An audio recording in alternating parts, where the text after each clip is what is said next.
Welcome to the Ad Expert Podcast. If you've ever found yourself completely parked on the 405 freeway during rush hour, Oh, the worst. right, Yeah. just surrounded by thousands of other cars, brake lights glowing for like miles as far as the eye can see, well, you basically already have the perfect mental image for what the digital marketing landscape looks like right now. I mean, especially in Los Angeles. Yeah, it is absolute unforgiving gridlock out there. I mean, every single business is honking their horn, flashing their high beams, and just, aggressively fighting for one tiny inch of space to move forward in the consumer's feed. Exactly. Or, like, if you aren't from Southern California, just imagine standing in the middle of a packed football stadium Right. and every single person is shouting through a megaphone at the exact same time. Right. It's completely overwhelming. Hurley, you might have a phenomenal product or you might run the best local service in town, but you're just stuck in this endless sea of competitors. Getting noticed without just, shouting into the void feels impossible. It really does. But, well, for today's deep dive, we're actually going to figure out how to navigate out of that mess. We have a very specific mission today. We are breaking down the absolute top advertising trends for small businesses in Los Angeles. Yeah, and we are pulling our insights today from a stack of data sourced directly from Ad Expert. And they're a premier LA-based online marketing and web development agency. They've got over a decade of experience navigating this specific, highly competitive environment. Yeah, so the goal here is to basically extract the most critical nuggets of insight from their playbook. We're going to look at the underlying mathematical rules of marketing, the emerging trends that are actually working right now, and local strategies that cut through the noise.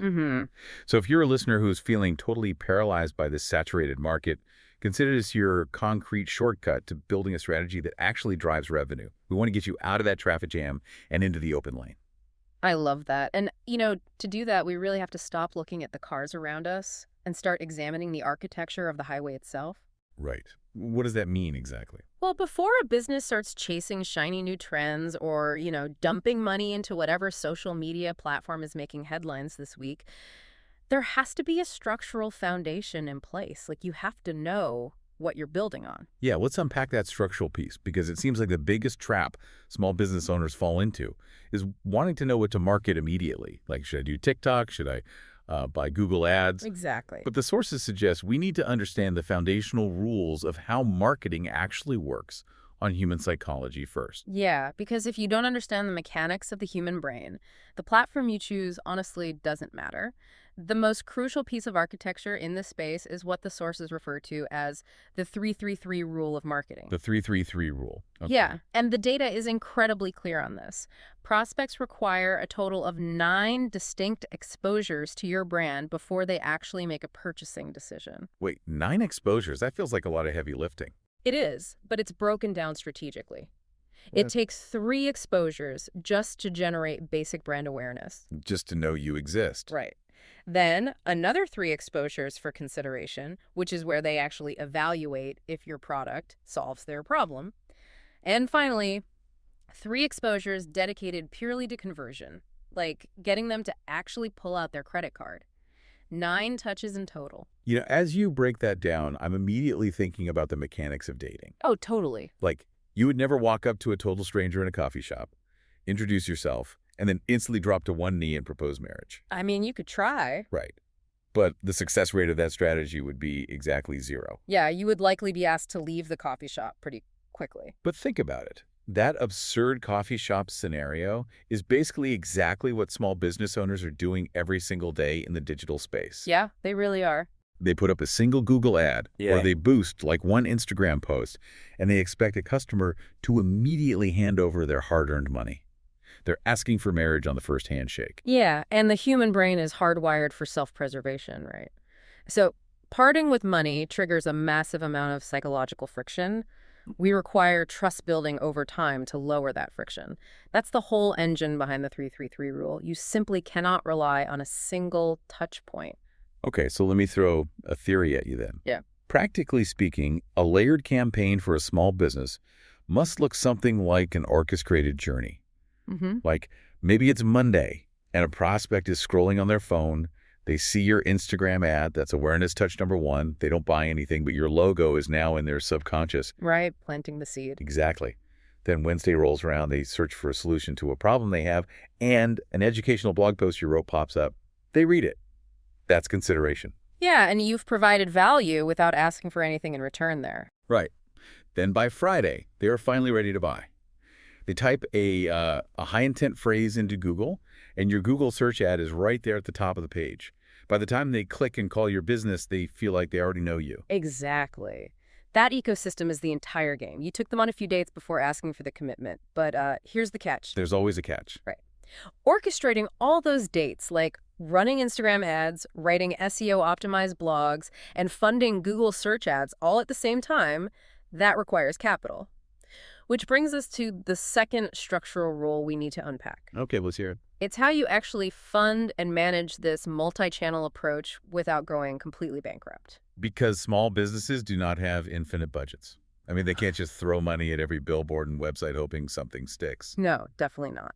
So the Ad Expert materials outline a very strict framework for this, and they call it the 40-40-20 budget allocation rule. 40-40. Yeah, it works like this. You allocate 40% of your total marketing budget to your proven channels, like the established avenues that you know for a fact bring in revenue. Okay, makes sense. Then you allocate another 40% to testing and emerging opportunities, and the final 20% is reserved entirely for long-term brand awareness. Okay, I have to stop you right there. I'm going to push back on this pretty hard. All right, go for it. Allocating 40% of a marketing budget to testing. That sounds incredibly reckless. I know how it sounds, yeah. Like, if I'm running a small plumbing business or a bakery in Los Angeles, my overhead is already massive. Every single dollar has to pull its weight. Taking almost half of my marketing budget and treating it like an experimental sandbox, that feels like I'm gambling with payroll. Yeah, that skepticism is totally justified. On paper, it feels completely counterintuitive, almost irresponsible, right? Highly irresponsible. But if we pull back and look at the velocity of the digital landscape, the data paints a very different picture. The real existential risk to a small business is actually not testing. Walk me through the logic there. How is risking 40% of my budget making me safer? Because the platforms control the distribution, right? And their algorithms change literally overnight. Consumer behaviors shift at light speed. Okay, true. So a marketing channel that was generating massive, predictable revenue for you in January might be entirely obsolete by July. If you have 100% of your budget tied up in what worked yesterday and that specific well dries up, your entire business goes off a cliff. Oh, wow. So it's essentially the sunk cost fallacy. Just because something worked historically doesn't mean it's safe forever. Exactly. That 40% testing allocation is not a sandbox. It is an aggressive R&D fund. It's an insurance policy against obsolescence. Okay, let's get really practical for a second. If I am a lean team, how do I actually manage a 40% testing budget without needing, like, a corporate finance department? I can't just throw money into the wind. Right. You manage it by fencing the budget and setting really strict parameters. You run micro tests. So you put a small amount of money behind a new platform, let's say YouTube Shorts, and you give it a strict 14-day limit. If it fails, you kill it and move on. You haven't sunk the ship. But if it succeeds, you've just uncovered a new, highly profitable channel before your local competitors even know it exists. Then that new channel graduates into your proven 40% bucket. Oh, I see. Yeah, this framework guarantees constant innovation while protecting your core revenue. That's fascinating. The first 40% keeps the lights on today, and the testing 40% makes sure the lights stay on tomorrow. That actually makes a lot of sense. So let's say I'm on board. I have my structural foundation, I've carved out my 40% growth fund, and I'm ready to run some microtests. Awesome. What specific trends in the LA market should I actually be testing with that money right now? The sources are unequivocal about this. Short-form video advertising is absolutely dominating the landscape right now. TikTok, Instagram Reels, YouTube Shorts. That is where consumer attention is overwhelmingly concentrated. Yeah, I feel like everyone is just scrolling constantly. Exactly. But the real insight here isn't just that you should make videos, it's how you make them. Okay, because historically, shooting a video ad meant hiring a production company, right? Yeah. Setting up perfect three-point lighting, writing a script, maybe having a craft services table out back. Right, yeah. But the data highlights a massive, incredibly surprising shift. Authentic, unpolished, phone-recorded video is currently beating those expensive, highly polished studio productions, hands down. Wait, really? A shaky smartphone video shot in the back of a warehouse is outperforming a glossy $10,000 commercial. That is wild. It is wild, but it's true. You know, I have a theory on why that shift is happening. Oh, yeah. What's your theory? I feel like modern consumers have developed a profound level of ad blindness. Like, the second I scroll through my feed and see perfect ring lighting and hear a booming, polished voiceover, my brain instantly categorizes it as a threat. A threat? Yeah, it screams, I'm being sold to, and I just swipe past it before the person even finishes their sentence. Well, your brain is doing exactly what the market data reflects. Consumers have built an incredibly strong filter against corporate polish. The lack of production value has actually become the value. That's so interesting. Right. A slightly messy video signals honesty. It signals vulnerability. Modern buyers crave authentic human connection. They want to see the actual owner of the company talking about their product in a messy stockroom. They want user-generated content. Authenticity is the new premium currency. It basically signals, hey, I'm a real local business fighting the same battles you are, rather than, a faceless corporation. Exactly. It breaks down the barrier between buyer and seller. And this demand for authenticity directly fuels the next major trend the ad expert materials highlight, which is hyper-personalization. Okay, hyper-personalization. Yeah. The sources note a critical metric here. Personalized content marketing generates 5 to 10 times higher engagement than generic messaging. 5 to 10 times. That is a staggering multiplier. It really is. Generic messaging is really just another form of corporate polish. It assumes everyone is exactly the same. So if I'm targeting, say, an 18-year-old college student in Westwood with the exact same ad copy I use for a 55-year-old established homeowner in Encino, Yeah. I'm essentially shouting generic corporate speak at both of them, and neither of them will care. Precisely. You have to segment your audience and speak directly to their specific contextual needs. The student in Westwood needs speed and affordability, right? But the homeowner in Encino might prioritize long-term durability and premium service. The message has to match the mindset. Right. And this ties perfectly into what the sources refer to as the shift toward performance marketing. Because if you are personalizing content and shooting hundreds of authentic, unpolished videos to test different segments, you desperately need to know if any of it is actually working. Yes, exactly. Performance marketing means you're focusing entirely, ruthlessly on measurable conversions. The industry is entirely leaving behind the days of celebrating vanity metrics. Okay, let's talk about the trap of vanity metrics, because I see business owners fall for this all the time. Oh, all the time. They post a funny TikTok video, it goes semi-viral, they get 1 million views and 10,000 likes, and they just pop the champagne. They think they've cracked the code. But then Friday comes, they look at their bank account, and their actual sales haven't moved a single inch. Because a view does not pay the rent. Right. A like does not make payroll.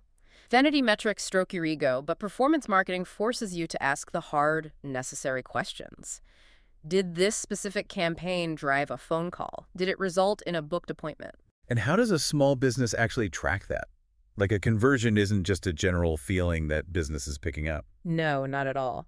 You track it by implementing mechanisms like dedicated trackable phone numbers for specific ads or unique landing page forms. If you spend $500 on an Instagram reel, you need to know exactly how many dollars came back through that specific trackable link. Lean teams simply cannot afford waste. Yeah, tracking conversions sounds great in a controlled environment. But let's bring this back to the reality of Los Angeles. Okay, yeah, let's do it. LA is gigantic. It's sprawling. It's dozens of microcities mashed together from the valley to the west side. How do you actually get this personalized, tracked content in front of the right people in a market that massive? Well, this is where local businesses actually have a massive advantage over huge national corporations. Really? How so? National brands might have multi-million-dollar budgets, but local LA businesses have proximity.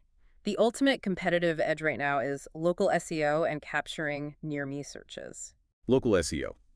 Okay, so if a pipe bursts at 2 in the morning, a homeowner isn't looking for a beautifully polished brand campaign. They are pulling out their phone in a panic and typing, "plumber near me." Exactly. And Google looks at the physical GPS location of the searcher and serves them the closest, most relevant options. Right. And winning that search comes down to claiming and hyper-optimizing your Google business profile. Accurate hours, fresh photos, responding to local reviews, all of that. But the sources outline a much deeper specific tactic for capturing this local traffic, which is location-specific landing pages. I saw that in the notes, and the logic there is just brilliant. Let's stick with the plumber example. Most businesses just have one generic page on their website that says, like plumbing services. Which is a massive missed opportunity. The person searching isn't looking for generic philosophical plumbing. They need help right where they live. So instead of that single generic page, you build specific landing pages dedicated to individual neighborhoods. Give me an example. For example, a page titled Plumbing in Woodland Hills, and maybe another titled Plumbing in Burbank. That makes so much sense. If I live in Woodland Hills and I land on a page specifically dedicated to my exact neighborhood, my immediate psychological reaction is, oh, these guys are right down the street. They know the area. They know the local housing structures. They can get here fast. Oh. It builds instant localized trust. Yes. And to make those pages actually show up in search results, the sources emphasize the use of semantic keywords. Okay, hold on. Semantic keywords. That sounds incredibly technical, like something a linguistics professor uses. Break that down for me like I'm 5 years old. Sure. So in the old days of the internet, people used to just stuff the exact phrase plumbing Woodland Hills onto a page 50 times to try and trick Google. Oh yeah, I remember those days. Reading those sites was awful. Right. But Google is much smarter now. Semantic means the algorithm understands the intent and the context of a search. So it's looking for related concepts, not just exact word matches. Right. If your Woodland Hills landing page naturally discusses the specific hard water issues in the San Fernando Valley or, mentions local building codes, Google's algorithm recognizes that you possess true contextual local authority. You aren't just spamming words, you're providing genuine local relevance. Let's connect the dots here because the complexity is ramping up really quickly. It definitely is. We're talking about tracking a customer across 9 different touch points, running a fenced 40% testing budget with unpolished video, building location-specific landing pages with semantic keywords, and tracking live conversions across multiple channels. It is humanly impossible to manage all of that manually on a whiteboard. This level of strategy essentially forces a business to rely on advanced technology. Yeah, it requires serious technological firepower. And that naturally transitions us to how agencies like AdExpert actually execute this, leveraging AI solutions and live tracking. When I was reading through the section on AdExpert's real-time marketing insights with live tracking, I immediately thought of another driving analogy. Let's hear it. Think about navigating LA traffic 20 years ago.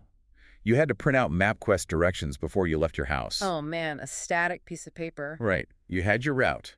But if there was a massive pileup on the 405 freeway, you had absolutely no idea until you were already parked in the gridlock. You had no ability to adjust. Launching a traditional marketing campaign without live tracking is exactly like holding that MapQuest printout. You launch the ads, wait 30 days, look at a static report, and realize you just wasted thousands of dollars driving straight into a bottleneck. It's a feeling of complete helplessness. But what AdExpert is doing with their AI solutions is basically the equivalent of using a modern live GPS app. Yeah, it sees the traffic jam forming in real time. It notices that your unpolished TikTok video isn't converting, but your Google search ad for Woodland Hills plumbing is suddenly generating massive clicks. And because it has that live data, the AI reroutes your budget on the fly. It shifts your money to the clear, profitable roads instantly, maximizing your return on investment before you ever hit the traffic. The AI analyzes past data, it monitors competitor behavior, and it continually optimizes the custom strategy. It completely takes the guesswork out of that 40% testing budget we talked about. You aren't throwing darts while blindfolded. You're running highly calculated, data-driven experiments with a bird's-eye view of your entire landscape. Which is exactly why you need a specialized team that knows how to read that live GPS and steer the ship.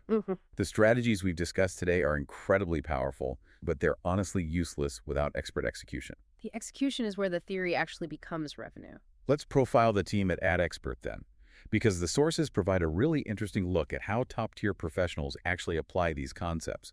They aren't just reading from a textbook. Take Sam Ashrafi, their founder and marketing strategist. The notes mention his deep experience bridging local and e-commerce marketing. Yeah, that bridging is key. When Sam looks at a local LA storefront, he is applying the rigorous, high-level conversion tactics typically reserved for massive e-commerce brands.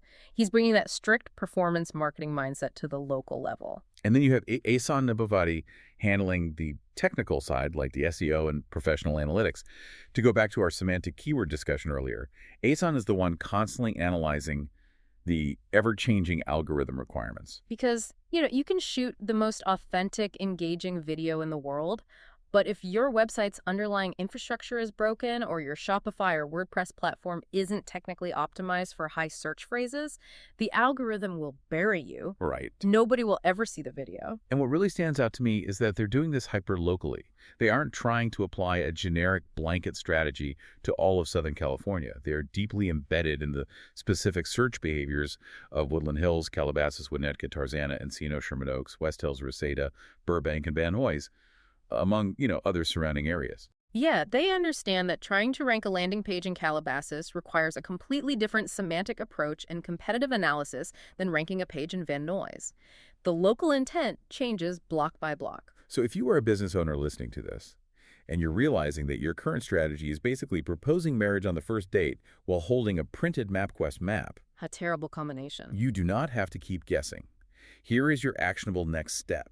AdExpert offers a free consultation to look at your current efforts, identify where you're wasting your budget, and show you exactly how these high-level trends apply to your specific local business. It's just a great chance to stop throwing spaghetti at the wall and start leveraging AI and live tracking for your own growth. Exactly. You can call them directly at 310-686-5354 or 323-800-8345.